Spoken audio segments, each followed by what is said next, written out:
Hello everyone, welcome back to the channel.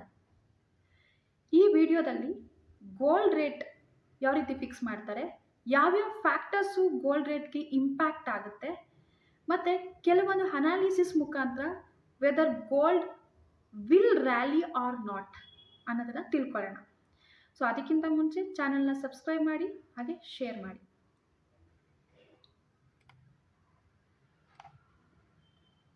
Gold ರೇಟ್ನ ಯಾವ ರೀತಿ fix ಮಾಡ್ತಾರೆ? Gold rate demand and supply base ಮೇಲೆ fix ಆಗುತ್ತೆ. So ಎಲ್ಲ ಕಂಟ್ರಿಯವರು ಗೋಲ್ಡ್ ರಿಸರ್ವ್ಸ್ನ ಜಾಸ್ತಿ ಮಾಡ್ಕೋಬೇಕು ಅಥವಾ ಗೋಲ್ಡ್ನ ಸೇಲ್ ಮಾಡಬೇಕು ಅಂತಂದರೆ US$ ಮಾಡಬೇಕಾಗತ್ತೆ. ಸೊ ಒಂದು ಹೌನ್ಸಿಗೆ 31.10 ಗ್ರಾಮ್ ಅಂತೇಳಿ ಕರಿತೀವಿ. ಸೊ ಇಲ್ಲಿ ಯಾವ್ಯಾವ ಫ್ಯಾಕ್ಟರ್ಸ್ ಎಲ್ಲ ಗೋಲ್ಡ್ಗೆ ಇಂಪ್ಯಾಕ್ಟ್ ಆಗುತ್ತೆ ಅಂತಂದರೆ, ಗ್ಲೋಬಲ್ ಗೋಲ್ಡ್ ಪ್ರೈಸ್ ಫ್ಲಕ್ಚುಯೇಟ್ ಆದಾಗಲೂ ಕೂಡ ಗೋಲ್ಡ್ ಪ್ರೈಸು ಫ್ಲಕ್ಚುಯೇಟ್ ಆಗುತ್ತೆ. ಸೊ $, ಡಿಕ್ಲೈನ್ ಆದಾಗ ಸೊ ಗೋಲ್ಡ್ ಪ್ರೈಸು ಅಟ್ರಾಕ್ಟಿವ್ ಆಗಿ ಕಾಣುತ್ತೆ. ಏಕೆಂದರೆ ಡಾಲರು ಎಕ್ಸ್ಪೆನ್ಸಿವ್ ಆಗಿ ಕಾಣುತ್ತೆ, ಗೋಲ್ಡು ಅಟ್ರಾಕ್ಟಿವ್ ಆಗಿ ಕಾಣುತ್ತೆ. ರುಪಿ ವ್ಯಾಲ್ಯೂ ಡಿಕ್ಲೈನ್ ಆದಾಗ ಗೋಲ್ಡ್ ವ್ಯಾಲ್ಯೂ ಇನ್ಕ್ರೀಸ್ ಆಗುತ್ತೆ. ಯಾವ ರೀತಿ ಎಕ್ಸಾಂಪಲ್ ನೋಡೋಣ ಬನ್ನಿ. ಇಲ್ಲಿ $1 ಇಂಡಿಯನ್ ರುಪಿ 89 ರೂಪೀಸ್ ಇದ್ದಾಗ global gold price $4,000 per ounce. So ಒಂದು ಹೌನ್ಸ್ ಅಂತಂದರೆ 31.10 ಗ್ರಾಮ್. ಸೊ ಅದನ್ನು ನಾವು ಇಂಡಿಯನ್ ರುಪಿಗೆ ಕನ್ವರ್ಟ್ ಮಾಡಿದಾಗ 3,56,000 ಪರ್ ಔನ್ಸ್. ಸೊ 31 ಗ್ರಾಮ್ಗೆ 3,56,000. ಸೊ ಯಾವಾಗ ಅದ್ರ $1ಗೆ 89 ರೂಪೀಸ್ ಇರುವಾಗ 3,56,000 ರೂಪೀಸ್ ಪರ್ ಹೌನ್ಸ್ ಆಯಿತು. ಸೊ ಯಾವಾಗ ರುಪಿ ಗೆಟ್ಸ್ ಡಿಪ್ರಿಸಿಯೇಟೆಡ್ 90.5 ರೂಪೀಸಿಗೆ ಬಂದಾಗ, ಸೊ 50 ರೂಪೀಸಿಗೆ ಬಂದಾಗ ಅದರ value 3,60,000 per ಹೌನ್ಸ್.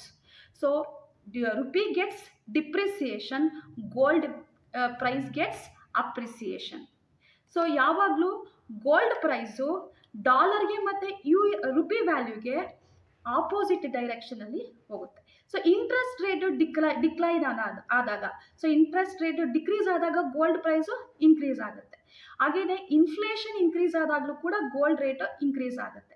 Global risk factors ಅಂತಂದರೆ, ಸೊ ಈಗ ನಡೀತಾ ಇರೋಂಥ ರಷ್ಯಾ ಉಕ್ರೇನ್ ಎನರ್ಜಿ ಸ್ಟ್ರೈಕ್ಸ್ ಆಗಿರ್ಬೋದು, ಮತ್ತು US ನ್ಯಾಟೋ ಗ್ರೀನ್ಲ್ಯಾಂಡ್ ಡಿಸ್ಪ್ಯೂಟ್ ಆಗಿರ್ಬೋದು, ಮತ್ತು Trump tariff threats against China ಆಗಿರ್ಬೋದು, ಮತ್ತು ಸೆಂಟ್ರಲ್ ಬ್ಯಾಂಕ್ ಗೋಲ್ಡ್ ಬೈಸ್ ಆಗಿರ್ಬೋದು. So these are the factors. ಈ ಎಲ್ಲ ಫ್ಯಾಕ್ಟರ್ಸು ಕೂಡ ಗೋಲ್ಡ್ ಪ್ರೈಸ್ ಅಪ್ಸ್ ಆ್ಯಂಡ್ ಡೌನ್ಗೆ ಇಂಪ್ಯಾಕ್ಟ್ ಆಗುತ್ತೆ.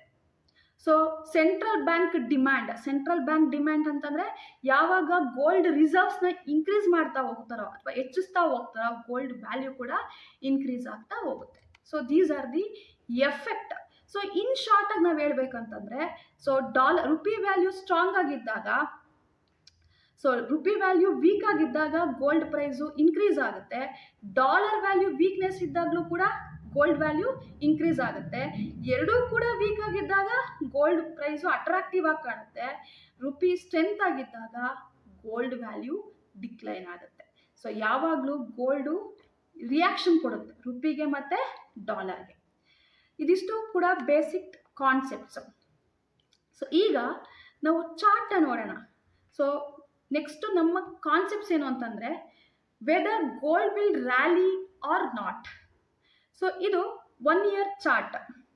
ಸೊ ಇಲ್ಲಿ ಈ ಚಾರ್ಟ್ನ ನೋಡಿದಾಗ ನಮಗೇನು ಅರ್ಥ ಆಗುತ್ತೆ, 2024 ಸೊ ಈ ಗೋಲ್ಡ್ ವ್ಯಾಲ್ಯೂ ಏನಿದೆ ಅದು ರ್ಯಾಲಿ ಇನ್ಕ್ರೀಸ್ ಆಗ್ತಾ ಹೋಯಿತು.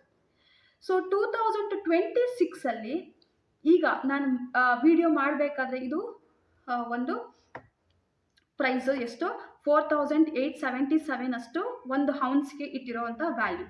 ಸೊ ಇದು ನೋಡಿದ್ರೆ ಏನಾಗುತ್ತೆ, ಬೌನ್ಸ್ ಬ್ಯಾಕ್ ಆಗಿ ಸ್ವಲ್ಪ ಡೌನ್ ಬಂದು ಒಂದು ಕರೆಕ್ಷನ್, ಒಂದು 20% 30% ಕರೆಕ್ಷನ್ ಬಂದು ನೆಕ್ಸ್ಟ್ ಅದು ರ್ಯಾಲಿ ಕೊಡ್ಬೋದು ಅಂತ ಒಂದು ಊಹೆ ಇದೆ. ಸೊ ಕೆಲವೊಂದು ಗ್ಲೋಬಲ್ ಬ್ರೋಕರ್ಸು ಏನಂತ ಹೇಳ್ತಾರೆ ಇದ್ರ ಬಗ್ಗೆ ಅಂತಂದರೆ, ಸೊ ಇಲ್ಲಿ ಗೋಲ್ಡ್ಮ್ಯಾನ್ ಸ್ಯಾಕ್ಸ್ ಏನಂತ ಹೇಳ್ತಾರೆ ಅಂದರೆ 5400 ಪರ್ ಔನ್ಸ್ಗೆ ಹೋಗ್ಬೋದು. ಸೊ ಒಂದು ಔನ್ಸಿಗೆ $5,000 5400 ತನಕನೂ ಹೋಗ್ಬೋದು ಅಂತ ಹೇಳ್ತಾರೆ.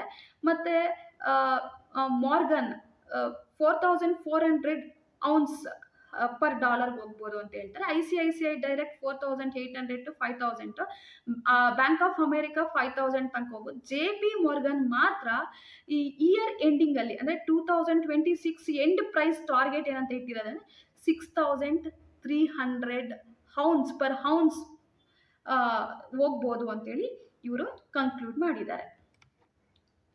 ಸೊ ನಮಗೆ US ಡಾಲರ್ ವ್ಯಾಲ್ಯೂ ಯಾವಾಗೆಲ್ಲ ವೊಲೆಟಿಲಿಟಿ ಇರುತ್ತೆ, ಇನ್ಕ್ರೀಸ್ ಆರ್ ಡಿಕ್ರೀಸ್ ಆಗ್ತಾ ಇರುತ್ತೋ ಆಗ ಗ್ಲೋಬಲ್ ಗೋಲ್ಡ್ ಪ್ರೈಸ್ ಕೂಡ ಇನ್ಕ್ರೀಸ್ ಆಗ್ತಾ ಹೋಗುತ್ತೆ. ಸೊ ನಾವಿಲ್ಲಿ ನೋಡ್ಬೋದು ಇದು ಒನ್ ಇಯರ್ ಚಾರ್ಟು. ಸೊ ಇಲ್ಲಿ ಡಿಕ್ಲೈನ್ ಆಗಿ ಆಮೇಲೆ ಒಂದೇ ಲೆವೆಲ್ಗೆ ಸಸ್ಟೈನ್ ಆಗಿದೆ. ಅಪ್ಸ್ ಅಂಡ್ ಡೌನ್ ವೊಲೆಟಿಲಿಟಿ ಕ್ರಿಯೇಟ್ ಆಗಿದೆ. ಸೊ ಯಾವಾಗ US dollar value ups and down ಅಂದರೆ ವೊಲೆಟಿಲಿಟಿ ಜಾಸ್ತಿ ಇರುತ್ತೋ ಆಗೆಲ್ಲ ಗೋಲ್ಡ್ ಪ್ರೈಸು ಕೂಡ ಅಟ್ರಾಕ್ಟಿವ್ ಆಗಿ ಕಾಣುತ್ತೆ. ಸೊ ನಿಮ್ಗೆ ಹೇಗೆ ಅನ್ನಿಸ್ತು ಈ analysis? Whether the gold will move or creates a rally or not ಅನ್ನೋದನ್ನ ಕಮೆಂಟ್ ಬಾಕ್ಸಲ್ಲಿ ಹಾಕಿ. ಹಾಗೆಯೇ ನನ್ನ ಮುಂದಿನ ವೀಡಿಯೋಸ್ಗಳ ನೋಟಿಫಿಕೇಷನ್ಗೆ ಚಾನಲ್ನ ಸಬ್ಸ್ಕ್ರೈಬ್ ಮಾಡಿ. Thank you.